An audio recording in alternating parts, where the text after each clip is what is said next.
मध्य प्रदेश में होने वाले विधानसभा चुनाव के पूर्व दोनों ही प्रमुख पार्टियों द्वारा ओबीसी वर्ग को साधने का क्रम जारी है। राजधानी में शनिवार को आयोजित हुए जयंती महोत्सव में शिरकत करने पहुंचे पूर्व मंत्री कमलेश्वर पटेल ने कहा कि कांग्रेस हमेशा से ओबीसी वर्ग की हितैषी रही है। उन्होंने कहा कि भाजपाई कहते कुछ है और करते कुछ और है। भाजपा की नीति के कारण ही आज चुने हुए ओबीसी वर्ग के अतिथि शिक्षकों को आंदोलन के लिए बाध्य होना पड़ रहा है। पटेल ने कहा कि पंचायत चुनाव के दौरान भी मिले हुए आरक्षण पर रोक लगाने का काम भी इन्होंने किया, जिसके बाद नया अध्यादेश लाए तो भाजपा को मुंह की खानी पड़ी। देखिए, सरकार की नीयत में खोट है। तो लगातार मध्य प्रदेश में पिछड़ा वर्ग के लोगों का ठगने का काम शिवराज सरकार ने, भाजपा के लोगों ने किया है। विगत 18 वर्षों से मध्य प्रदेश में भाजपा की सरकार है।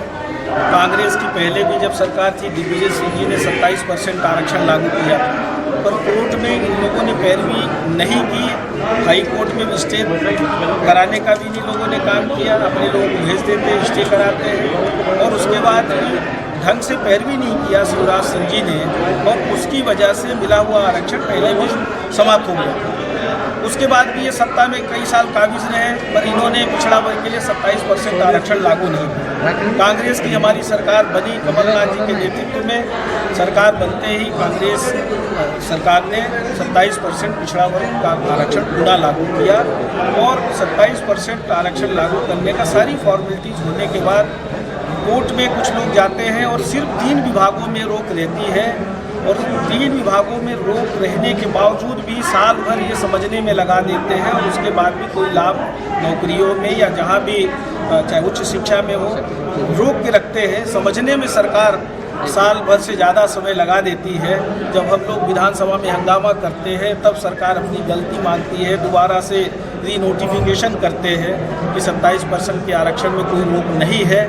बस सच बात ये है कि एक तरफ नोटिफिकेशन करते, दूसरी तरफ माननीय न्यायालय में जाके सरकार की तरफ से अभी भी बढ़े हुए आरक्षण को रोक लगाने के लिए सरकार के जो शासकीय अधिवक्ता है, सरकार की तरफ जो खड़े होते हैं, सरकार की तरफ से जो वाईसी जाते हैं, अधिकारी जाते हैं, उन्होंने रोक लगाने के लिए, बढ़े हुए आरक्षण पे रोक लगाने के लिए कोर्ट में जानकारी दी हुई, लिखित में दिया हुआ सरकार की तरफ से, और जिसकी वजह से आज देख रहे हैं हमारे ये कितनी भी ट्रेनिंग करा ले, गांव-गांव के लोग, शहर में जो मोहल्ले में रहने वाले लोग हैं, इनके चरित्र को पूरी तरह से मध्य प्रदेश में समझ चुके हैं।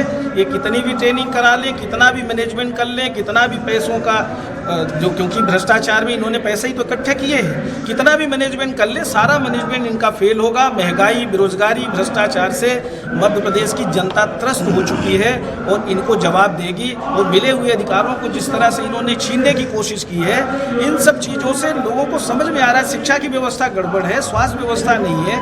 आज जो एकीकृत शाला के नाम पे जो नाटक चल रहा है, ये सारी चीज़ें क्या है, कांग्रेस की सरकार थी, टोले मजरे में स्कूल खोले थी, वहीं के लोगों को रोजगार देने का काम किया था। अब पहले से जो स्कूल संचालित है, यूपीए की गवर्नमेंट ने मॉडल स्कूल हर ब्लॉक में बनाए थे, वहाँ फैकल्टी नहीं है। भवन तो है, भवन तो कांग्रेस सरकार यूपीए गवर्नमेंट के टाइम में पूरे देश में बनाया था, पर उसको अच्छे से चलाना चाहिए, व्यवस्थाएं करनी चाहिए। शिक्षकों का अभाव है, इन सब चीज़ों पे काम नहीं कर। भोपाल से उमेश यादव की रिपोर्ट।